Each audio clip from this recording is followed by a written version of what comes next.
আজকের ভিডিওটিতে প্রাথমিক স্তরের ক্রিয়াকলাপের অন্তর্গত কৃষিকাজ সম্পর্কে আলোচনা করব। প্রথমে আমাদের জানতে হবে যে কৃষিকাজ বা কৃষি বলতে কি বোঝায়। তো বিশিষ্ট সম্পদ স্বাস্থ্যকর জিমারম্যানের মতে কৃষি হলো মানুষের সচেতন ও পরিকল্পিত প্রচেষ্টা, যার মাধ্যমে উদ্ভিদ ও প্রাণীর বৃদ্ধি ও বিকাশ নিয়ন্ত্রণ করে মানুষ খাদ্য, বস্ত্র ও অন্যান্য প্রয়োজনীয় সম্পদ উৎপাদন করা হয়। অর্থাৎ মানুষের চাহিদা পূরণের জন্য উদ্ভিদ ও প্রাণীকে পরিকল্পিতভাবে ব্যবহার ও নিয়ন্ত্রণ করার প্রক্রিয়াই হচ্ছে কৃষি। এবারেতে আমাদের জানতে হবে যে কৃষি পদ্ধতি কত রকমের। তো বিভিন্নভাবে কৃষি পদ্ধতির শ্রেণীবিভাগ করা হয়ে থাকে। তো প্রথমেতে দেখো যে এই শস্য উৎপাদনের পরিমাণ ও বাজার অনুযায়ী কৃষিকে ৭ রকমভাবে বিভক্ত করা হয়। প্রথমটি হচ্ছে জীবিকা সত্তাভিত্তিক কৃষি, তারপর স্থানান্তর কৃষি, তারপর স্থায়ী কৃষি, বাণিজ্যিক কৃষি, বাগিচা কৃষি, উদ্যান কৃষি এবং মিশ্র কৃষি। তারপরে কৃষি জমির পরিমাণ এবং জনসংখ্যার তারতম্য অনুযায়ী কৃষিকে প্রধান ২টি ভাগে ভাগ করা হয়ে থাকে। একটা নিবিড় কৃষি এবং দ্বিতীয়টি হচ্ছে ব্যাপক কৃষি। তারপরেতে আর্দ্রতার তারতম্য অনুযায়ী কৃষি ৩ রকমের হয়ে থাকে। একটা হচ্ছে আর্দ্র কৃষি, একটা শুষ্ক কৃষি, আর একটা হচ্ছে সেচ কৃষি বা সেচন কৃষি। তারপরে কৃষি জমি ব্যবহারের পৌনঃপুনিকতা অনুযায়ী কৃষিকাজকে ৫ রকমভাবে ভাগ করা হয়। এক ফসলি কৃষি, দোফসলি কৃষি, বহু ফসলি কৃষি, ইন্টারক্রপিং আর শস্যাবর্তন। তারপরে ঋতুর তারতম্য অনুযায়ী কৃষিকাজকে ৩ ভাগে ভাগ করা হয়। জায়িদ কৃষি মানে যেটা গ্রীষ্মকালে চাষ করা হয়, খারিফ কৃষি যে ফসলগুলো হচ্ছে বর্ষাকালেতে চাষ করা হয়, আর একটা হচ্ছে রবি কৃষি যেগুলো শীতকালেতে চাষ করা হয়ে থাকে। আরেকটা হচ্ছে আঞ্চলিক বিশেষীকরণের তারতম্য অনুযায়ী কৃষিকে দুভাগে ভাগ করা হয়ে থাকে। একটা হচ্ছে মৌসুমী কৃষি আর অন্যটি হচ্ছে ভূমধ্যসাগরীয় কৃষি। এরপরেতে আমাদের এই কৃষি পদ্ধতিগুলো সম্পর্কে আমাদের একটু বিস্তারিত জানতে হবে। তো প্রথমেতে আমরা আর্দ্র কৃষি সম্পর্কে জানব। তো আর্দ্র কৃষি কাকে বলে? পৃথিবীর যেসব অঞ্চলে নিয়মিত এবং পর্যাপ্ত বৃষ্টিপাত হয় সেই সব অঞ্চলে জলসেচ ছাড়াই কেবলমাত্র বৃষ্টির জলে কৃষিকাজ করা হয়ে থাকলে এই ধরনের কৃষিকে বলা হয় হচ্ছে আর্দ্র কৃষি বা ওয়েট ফার্মিং। এই আর্দ্র কৃষি কোথায় দেখা যায়? প্রধানত নিরক্ষীয় মৌসুমী জলবায়ু অঞ্চলে আর্দ্র কৃষি গড়ে উঠেছে, যেখানে বৃষ্টিপাতের পরিমাণ বেশি। দক্ষিণ পূর্ব এশিয়ার অন্তর্গত Bharat, Bangladesh, Sri Lanka, Myanmar, Vietnam, Indonesia, মালয়েশিয়ার মতন দেশেতে এই আর্দ্র কৃষি প্রণালীতে কৃষিকাজ করা হয়ে থাকে।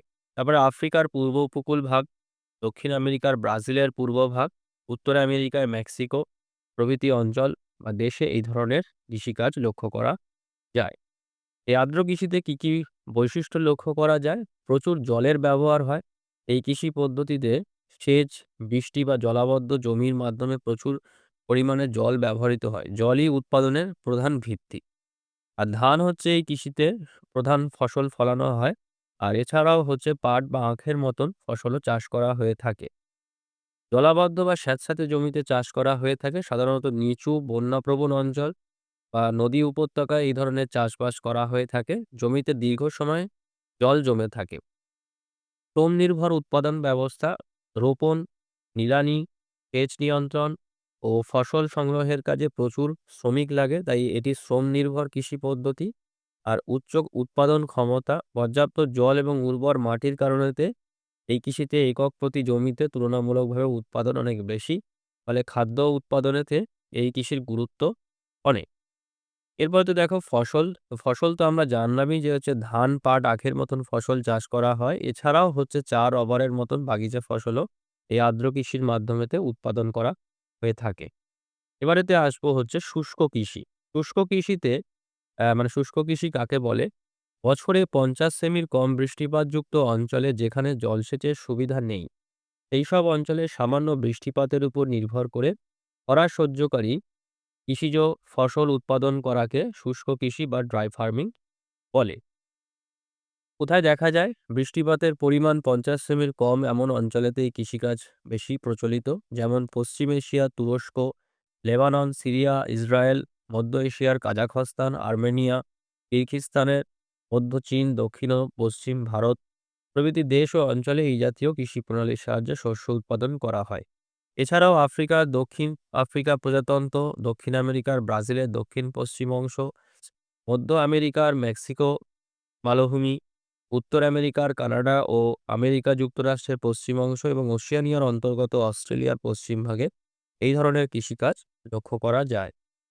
বৈশিষ্ট্য কি আছে? অল্প বৃষ্টিপাত নির্ভর চাষবাস, অর্থাৎ এই কৃষি পদ্ধতিতে প্রধানত স্বল্প বৃষ্টিপাতযুক্ত অঞ্চলে যেহেতু গড়ে ওঠে, এই কারণেতে সেচ ব্যবস্থার ব্যবহার খুব সীমিত থাকে। বৃষ্টির জলই প্রধান জলের উৎস হয়। তারপর জল সংরক্ষণমূলক কৃষি পদ্ধতি, মাটির আর্দ্রতা ধরে রাখার জন্য বিশেষ কৌশল ব্যবহার করা হয়। যেমন গভীর চাষ, মানে মাটিকে গভীরভাবে কর্ষণ করা হয়। মালচিং পদ্ধতির সাহায্য নেওয়া হয়। তার সঙ্গে জমির উপযুক্ত প্রস্তুতি, এতে জলের অপচয়টা কম হয়। আর খরা সহনশীল ফসলের চাষ, অর্থাৎ কম জলে টিকে থাকতে পারে এমন ফসল যেমন জোয়ার, বাজরা, ডাল ও তেলবীজ চাষ করা হয়। এইসব ফসল খরার পরিবেশে তুলনামূলকভাবে ভালো ফলন দেয়। আর নিম্ন উৎপাদন হার, যেহেতু জলের স্বল্পতা আছে, সেই কারণেতে একক প্রতি জমিতে উৎপাদন সাধারণত কম হয়। ফলে উৎপাদন ঝুঁকিপূর্ণ এবং অনিশ্চিত হয়ে থাকে। আর প্রাকৃতিক ঝুঁকি নির্ভর ব্যবস্থা, খরা, অনিয়মিত বৃষ্টি ও জলবায়ুর পরিবর্তনের প্রভাবে এই কৃষিতে খুব বেশি পড়ে। তাই এটি প্রকৃতি নির্ভর ও ঝুঁকিপূর্ণ কৃষি পদ্ধতি হিসেবে পরিচিত। ফসল কি, কি আছে দেখো এখানেতে, অর্থাৎ খরা সহ্যকারী ফসল যেরকম মিলেট, যেমন জোয়ার, বাজরা, রাগি মতন মিলেট চাষ করা হয়ে থাকে। এছাড়াও গম, ভুট্টা, ডালের মতন ফসল এখানেতে ফলানো হয়। এরপরেতে আসবো হচ্ছে স্থানান্তর কৃষি। তো স্থানান্তর কৃষি কাকে বলে? স্থানান্তর কৃষি হলো এক বিশেষ ধরনের পরিযায়ী কৃষিকাজ। এটি অতি প্রাচীন কৃষি ব্যবস্থা। আলোচ্য কৃষি ব্যবস্থায় চাষাবাদ করার জন্য কোনো নির্দিষ্ট জমি নেই। প্রয়োজন অনুযায়ী কোনো জমি বেছে নিয়ে গাছপালা কেটে পুড়িয়ে সাফ করে কয়েক বছর চাষ করে জমির উর্বরতা হ্রাস পেলে স্থানীয় মানুষ আবার এক স্থান থেকে অন্য স্থানে কৃষিকাজ করার উদ্দেশ্যে চলে যায়। এই অস্থিতিশীল কৃষি ব্যবস্থাকে স্থানান্তর কৃষি বলে। মানে জমিটা পরিবর্তিত হতে থাকে। নির্দিষ্ট জমি থাকে না। একটা জায়গাতে গাছপালা পুড়িয়ে সেখানে পরিষ্কার করে কৃষিকাজ করা হয়। যে কদিন হচ্ছে তাই সেই জমিটাতে চাষ করতে পারা যায়, চাষ করা হয়। তারপরে উর্বরতা কমে আসলে আরেকটা জমিকে নির্বাচন করে সেখানে চলে যাওয়া হয়। তো এই ধরনের জমি পরিবর্তন করে চাষ করার যে পদ্ধতিটা, এইটাকে বলা হয় স্থানান্তর কৃষি। কোথায় দেখা যায়? পৃথিবীর ক্রান্তীয় মণ্ডলের দেশগুলিতে এই স্থানান্তর কৃষির প্রচলন বেশি। যেমন Bharat, Bangladesh, Myanmar, Sri Lanka, Thailand, Indonesia, Malaysia, Philippines, Venezuela, Brazil, Congo প্রভৃতি দেশের এই আদিবাসী সম্প্রদায়ের মানুষ এই স্থানান্তর পদ্ধতিতে কৃষিকাজ করে থাকে। বৈশিষ্ট্য কি, কি দেখা যায়? বন পরিষ্কার করে চাষবাস করা হয়ে থাকে। অর্থাৎ বনভূমি কেটে ও পুড়িয়ে জমি পরিষ্কার করে চাষ করা হয়। অর্থাৎ এই যে পদ্ধতি, একে স্ল্যাশ অ্যান্ড বার্ন পদ্ধতি বলা হয়ে থাকে। আর অস্থায়ী চাষের জমি, একটি জমিতে কয়েক বছর চাষ করার পর মাটির উর্বরতা কমে গেলে তা পরিত্যাগ করা হয়। এরপর নতুন জমিতে চাষ শুরু করা হয়। প্রাকৃতিক উর্বরতার উপর নির্ভরতা, পুরানো গাছপালার ছাই মাটির সার হিসেবে কাজ করে। অতিরিক্ত সার বা আধুনিক প্রযুক্তির ব্যবহার এখানেতে খুব কম দেখা যায়। অল্প উৎপাদন ও আত্মনির্ভরশীল কৃষি, উৎপাদন মূলত পরিবারের প্রয়োজন মেটানোর জন্যই করা হয়, বাণিজ্যিক উদ্দেশ্যে করা হয় না। ফলে উৎপাদনের পরিমাণ তুলনামূলকভাবে কম। পাহাড়ি ও বনাঞ্চল ভিত্তিক কৃষি, সাধারণত পাহাড়ি ও ঘন বনাঞ্চলে এই কৃষি পদ্ধতি দেখা যায়। আদিবাসী ও প্রান্তিক জনগোষ্ঠীর মধ্যে এই কৃষি বেশি প্রচলিত। ফসল কি, কি আছে? ভুট্টা, ধান, গম, বাজরা, সাবু, কলা, সবজি প্রভৃতি চাষ করা হয়ে থাকে। এই কৃষিতে সাধারণত শ্বেতসার সমৃদ্ধ ফসল যেগুলো হয়, যাতে স্টার্চের পরিমাণ বেশি থাকে, সেগুলোই চাষ করা হয়ে থাকে বেশি পরিমাণে। এরপরে দিয়ে আসবো হচ্ছে নিবিড় কৃষি। তো নিবিড় কৃষি কাকে বলে? যেসব দেশে জনসংখ্যার অনুপাত জমির পরিমাণ কম, এখানেতে প্রচুর শ্রম ও পুঁজি বিনিয়োগ করে যে পদ্ধতিতে ফসল উৎপাদন করা হয়, তাকে নিবিড় বা প্রগাঢ় কৃষি বলে। তো কোথায় দেখা যায়? দক্ষিণ ও দক্ষিণ-পূর্ব এবং পূর্ব এশিয়ার দেশগুলিতে নিবিড় কৃষি পদ্ধতিতে ব্যাপক প্রচলন, মানে ব্যাপক হারে চাষ করা হয়ে থাকে। যেমন Bharat, Pakistan, Bangladesh, Sri Lanka, Myanmar, Thailand, Laos, Cambodia, Vietnam, Indonesia, Malaysia, Philippines, Taiwan, চীন, জাপানের মতন দেশেতে এই নিবিড় কৃষিকাজ করা হয়ে থাকে। ইজিপ্টের নীল নদের অববাহিকা উত্তর-পশ্চিম ইউরোপ এবং ভূমধ্যসাগরীয় অঞ্চলেরও কিছু দেশগুলোতে এই নিবিড় পদ্ধতিতে কৃষিকাজ করা হয়ে থাকে। বৈশিষ্ট্য কি, কি দেখা যায়? কৃষি জমিগুলি ছোট হয়ে থাকে। আয়তন খুব ছোট হয়, 1.5 থেকে 2.5 একর পর্যন্ত হয়ে থাকে। কৃষি পদ্ধতি অধিকাংশ ক্ষেত্রেই এই কৃষি প্রাচীন প্রকৃতির। যন্ত্রের ব্যবহার কম, কায়িক শ্রম ও পেশির ব্যবহারই এই কৃষিতে বেশি। কৃষকের মাথাপিছু উৎপাদন কম, কিন্তু হেক্টর প্রতি উৎপাদন বেশি। ফসলের ফসলের উদ্বৃত্ত কম, ফলে আন্তর্জাতিক বাণিজ্যে নিবিড় কৃষির ভূমিকা কম। এবারেতে দেখো কি, কি ফসল চাষ করা হয়। ধান হচ্ছে এই নিবিড় কৃষির প্রধান ফসল। এছাড়াও গম, বার্লি, জোয়ার, ছোলা, যবের মতন ফসল চাষ করা হয়ে থাকে। এবারে আসবো হচ্ছে ব্যাপক কৃষি। ব্যাপক কৃষি কাকে বলে? না, যেসব যেসব দেশে লোক সংখ্যার তুলনায় জমির পরিমাণ বেশি, এখানেতে কৃষি যন্ত্রপাতি ও জনশক্তির ব্যাপক প্রয়োগের ফলে ফসল উৎপাদন করা হয়। এই পদ্ধতিকে ব্যাপক কৃষি বলা হয়। কোথায় দেখা যায়? মধ্য অক্ষাংশের বিশাল আয়তন ও কম জনঘনত্বযুক্ত দেশগুলিতে ব্যাপক কৃষি লক্ষ্য করা যায়। মূলত হচ্ছে উত্তর আমেরিকার আমেরিকা যুক্তরাষ্ট্র, কানাডা, দক্ষিণ আমেরিকার আর্জেন্টিনা, উরুগুয়ে ও পেরু, ওশেনিয়ার অস্ট্রেলিয়া ও নিউজিল্যান্ড, ইউরোপের ইউক্রেন, এশিয়ার কাজাখস্তান, উজবেকিস্তান এবং রাশিয়াতে এই পদ্ধতিতে কৃষিকাজ করা হয়। বৈশিষ্ট্য কি আছে? কৃষি জোটগুলির মাপে বিরাট বড় হয়ে থাকে। গড় আয়তন মোটামুটি 350 থেকে 800 হেক্টর পর্যন্ত হয়। কৃষি পদ্ধতি আধুনিক, শ্রমিকরা দক্ষ এবং কৃষি যন্ত্রপাতি ব্যবহারেও পটু। ব্যাপক যন্ত্রের ব্যবহার করা হয়। কৃষিকাজে ভারী যন্ত্রপাতি যেমন ট্রাক্টর, ফসল কাটা ও ঝাড়াই করার জন্য কম্বাইন, হারভেস্টার ইত্যাদি ব্যাপক ব্যবহার করা হয়। কৃষকের মাথাপিছু উৎপাদন বেশি, কিন্তু হেক্টর প্রতি উৎপাদন অপেক্ষাকৃত কম। ফসলের উদ্বৃত্ত বেশি, ফলে আন্তর্জাতিক বাণিজ্যে ব্যাপক কৃষির ভূমিকা উল্লেখযোগ্য। কি, কি ফসল এখানেতে ফলানো হয়? এখানে প্রধান ফসল হচ্ছে গম। এছাড়াও বার্লি, ওট, রাই, তেলবীজ, বিশেষত সয়াবিন প্রভৃতি শস্য উৎপাদন করা হয়। অনেক জায়গায় সবজি ও ফলের চাষও করা হয়ে থাকে। এরপরে আসবো হচ্ছে জীবিকা সত্তাভিত্তিক কৃষি। কাকে বলে? জীবিকা সত্তাভিত্তিক কৃষি হলো এক ধরনের প্রাচীন বা আদিম কৃষিকাজ, যে কৃষি ব্যবস্থায় মূলত জীবন ধারণের প্রয়োজনে শস্য উৎপাদন করা হয়। তাকে জীবিকা সত্তাভিত্তিক কৃষি বলা হয়ে থাকে। কোথায় দেখা যায়? মূলত অনুন্নত বা উন্নয়নশীল দেশসমূহে এই ধরনের কৃষি পদ্ধতি প্রচলিত রয়েছে এবং নিরক্ষীয়, ক্রান্তীয়, উপক্রান্তীয়, মৌসুমী জলবায়ু অঞ্চলে এর প্রাধান্য দেখা যায়। মূলত হচ্ছে এশিয়ার ভারত, চীন, জাপান, উত্তর ও দক্ষিণ Korea, Bangladesh, Myanmar, Nepal, Bhutan, Sri Lanka, Pakistan, Indonesia, Malaysia, Vietnam ও থাইল্যান্ডে এবং আফ্রিকার মিশর, সুদান, কঙ্গো বা জাইরে মতো দেশেতে এই কৃষি পদ্ধতির প্রচলন রয়েছে। বৈশিষ্ট্য কি আছে? নিজের চাহিদা পূরণই প্রধান লক্ষ্য এই কৃষিতে। অর্থাৎ উৎপাদন করা হয় মূলত কৃষক ও তার পরিবারের খাদ্য ও জীবিকা নির্বাহের জন্য। বাজারে বিক্রি করা এই ধরনের কৃষির প্রধান উদ্দেশ্য নয়। অল্প জমিতে চাষ করা হয়ে থাকে। সাধারণত ছোট আকারের জমিতে চাষ করা হয়। জমির পরিমাণ সীমিত হওয়ায় উৎপাদনও তুলনামূলকভাবে কম হয়। প্রথাগত ও সহজ পদ্ধতির ব্যবহার। আধুনিক যন্ত্রপাতির পরিবর্তে সাধারণত কৃষি সরঞ্জাম ও প্রথাগত কৌশল ব্যবহার করা হয়। প্রযুক্তির ব্যবহার সীমিত থাকে। শ্রমনির্ভর উৎপাদন ব্যবস্থা, অর্থাৎ পরিবারের সদস্যরাই প্রধান শ্রমশক্তি হিসেবে কাজ করে থাকে। বাইরের শ্রমিক বা যান্ত্রিকীকরণ ব্যবহার কম হয়। আর প্রকৃতি নির্ভর কৃষি পদ্ধতি বৃষ্টি, প্রাকৃতিক উর্বরতা ও আবহাওয়ার উপর উৎপাদন অনেকটাই নির্ভরশীল। ফলে উৎপাদন অনিশ্চিত এবং ঝুঁকিপূর্ণ হতে দেখা যায়। এবার আসি হচ্ছে বাণিজ্যিক কৃষিতে। তো বাণিজ্যিক কৃষি কাকে বলে? বিজ্ঞানসম্মতভাবে আধুনিক পরিকাঠামোর সাহায্যে যে কৃষিকাজ করা হয় তাকে বাণিজ্যিক কৃষি বলে। শিল্প বিপ্লবের পরবর্তী পর্যায়ে বিপুল বাজারের সৃষ্টি হওয়া থেকেই মূলত বাণিজ্যিক কৃষির উদ্ভব ও প্রসার হয়ে থাকে। অর্থাৎ বাণিজ্যিক যে সমস্ত ক্যাশ ক্রপ যেগুলো হয়, যার বাণিজ্য মূল্য অনেক, সেই সমস্ত ক্যাশ ক্রপগুলো এই ধরনের কৃষিতে চাষ করা হয়ে থাকে। এরপরে দেখো এখানেতে আমরা দেখব যে কোথায় দেখা যায় এই বাণিজ্যিক কৃষি। তো মূলত দেখো মধ্য অক্ষাংশের এই নাতিশুষ্ক অঞ্চল, উন্নত দেশগুলোতে এই কৃষির প্রসার ঘটেছে।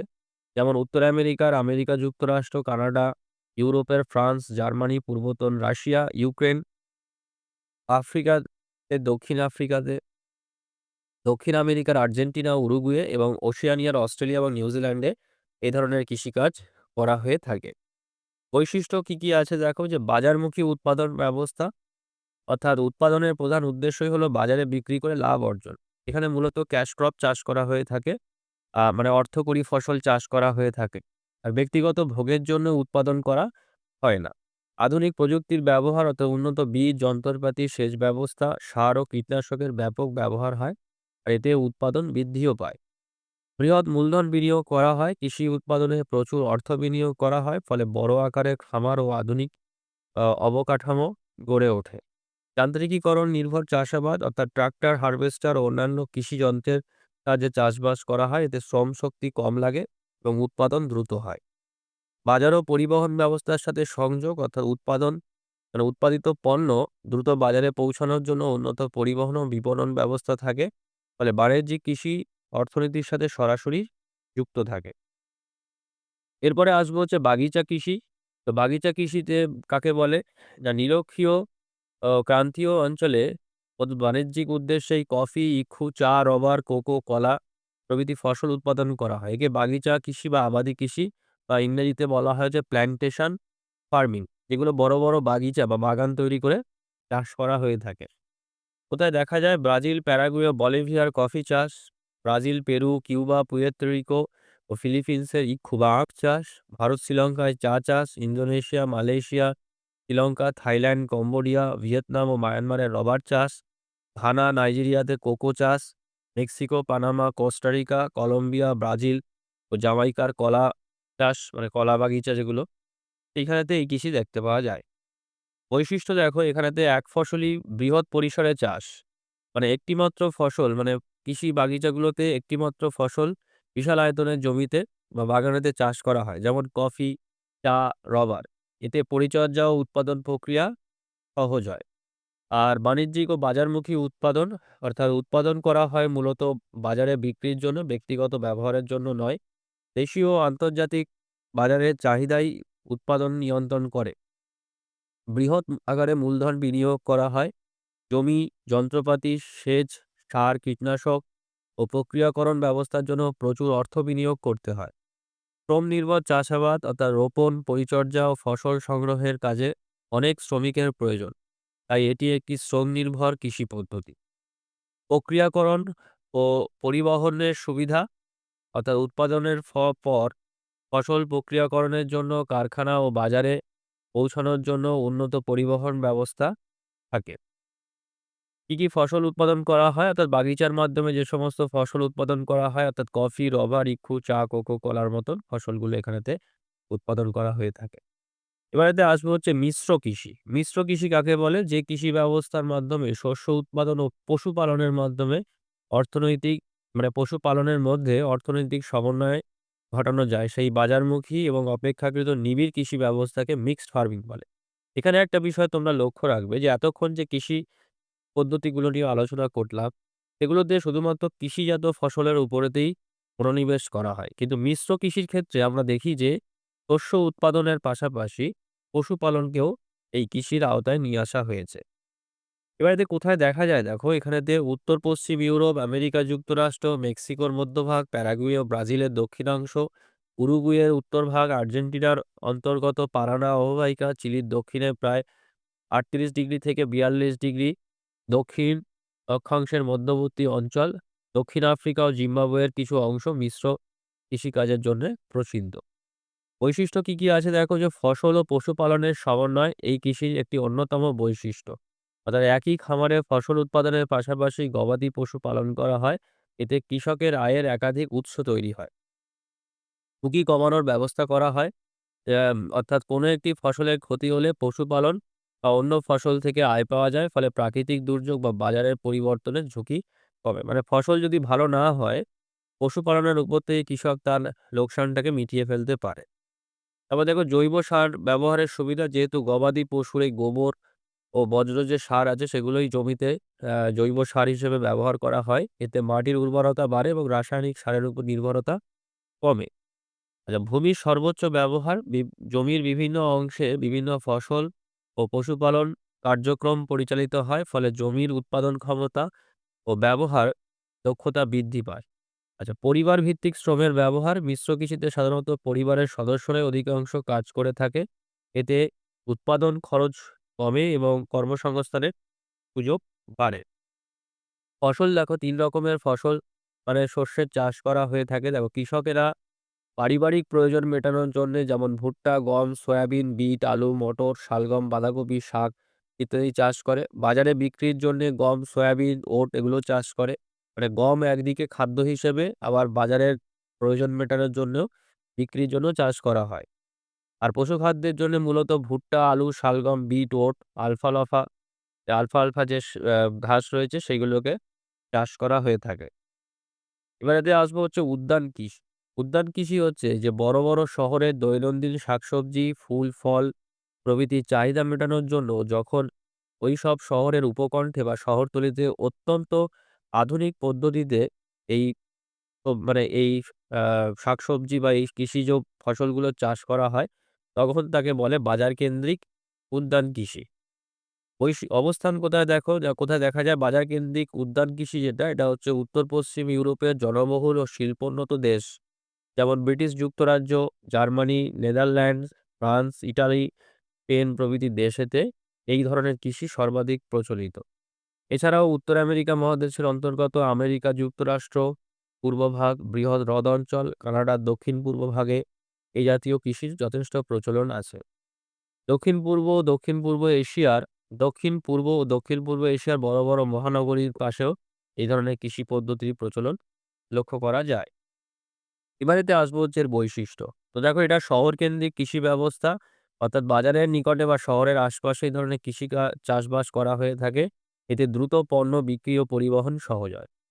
সবজি ও তাজা ফসলের উৎপাদন মূলত সবজি, ফল, ফুল বা দুগ্ধজাত দ্রব্যের মতো দ্রুত নষ্ট হওয়া বা পচনশীল সামগ্রী পণ্য উৎপাদন করা হয়। এগুলো সরাসরি বাজারে সরবরাহ করা হয়। মানে ক্ষেত থেকে সরাসরি বাজারেতে নিয়ে যাওয়া হয়। ট্রাকে করে নিয়ে যাওয়া হয়। যে কারণে এই কৃষিকে ট্রাক ফার্মিং ও বলা হয়ে থাকে। আবার দেখো ঘন ও নিবিড় চাষাবাদ অল্প জমিতে নিবিড়ভাবে চাষ করা হয় এবং আধুনিক পদ্ধতির ব্যবহার করা হয়। ফলে প্রতি একক জমিতে উৎপাদন বেশি হয়ে থাকে। আর বাণিজ্যিক উৎপাদন ব্যবস্থা, উৎপাদনের মূল উদ্দেশ্য হলো বাজারে বিক্রি করা ও লাভ অর্জন করা। তাই এটি সম্পূর্ণভাবে বাজার নির্ভর কৃষি পদ্ধতি। তারপর দেখো উন্নত পরিবহন ও সংরক্ষণ ব্যবস্থা। দ্রুত পরিবহন, ঠান্ডা সংরক্ষণাগার মানে কোল্ড স্টোরেজ ও বাজার ব্যবস্থার সঙ্গে সরাসরি সংযোগ থাকে। এতে পণ্যের গুণগত মান বজায় থাকে। মানে সরাসরি মানে দ্রুত পরিবহনের মাধ্যমেতে একদম কৃষি ক্ষেত থেকে ফ্রেশ টাটকা শাকসবজি, ফলমূলগুলো এই শহরতলির বিভিন্ন বাজারে মানে শহরের বিভিন্ন বাজারগুলোতে এই ট্রাকে করেতে দ্রুত সরবরাহ করা হয়ে থাকে। আর যেগুলো ধরো পচনশীল কোনো সামগ্রী আছে, সেগুলোকে এই কোল্ড স্টোরেজ মানে গাড়িতেই কোল্ড স্টোরেজের ব্যবস্থা থাকে। এই কোল্ড স্টোরেজের মধ্যে করে নিয়েই হচ্ছে সেগুলো বিভিন্ন বাজারগুলোতে দিয়ে আসা হয়। তো যে কারণেতে এই উদ্যান কৃষির আরেকটা নাম হচ্ছে ট্রাক ফার্মিং বলা হয়। কি, কি ফসল চাষ করা হয় দেখো যে বাজার কেন্দ্রিক উদ্যান কৃষিতে এই যে লেটুস মানে পালং শাক, গাজর, বাঁধাকপি, টমেটো, ক্যাপসিকাম, শালগম, পটল, বেগুন প্রভৃতি শাকসবজি এবং ফুলের মধ্যে গোলাপ, সূর্যমুখী, টিউলিপ, চন্দ্রমল্লিকা, গাঁদা, কোলিয়াস, কার্নেশনস প্রভৃতি ফুল এবং চেরি, স্ট্রবেরি, আঙ্গুর, কমলালেবু, পেঁপে, আনারসের মতন ফল এই কৃষিতে উৎপাদন করা হয়ে থাকে। তো এই হচ্ছে বিভিন্ন কৃষি পদ্ধতি সম্পর্কে আজকের ভিডিওর আলোচনা। তো আশা করি আজকের ভিডিওর মাধ্যমে তোমাদেরকে কৃষি পদ্ধতিগুলো সম্পর্কে বোঝাতে পেরেছি। তো ভিডিওটি আমি এখানেতেই শেষ করলাম। সবাই ভালো থেকো। Thank you.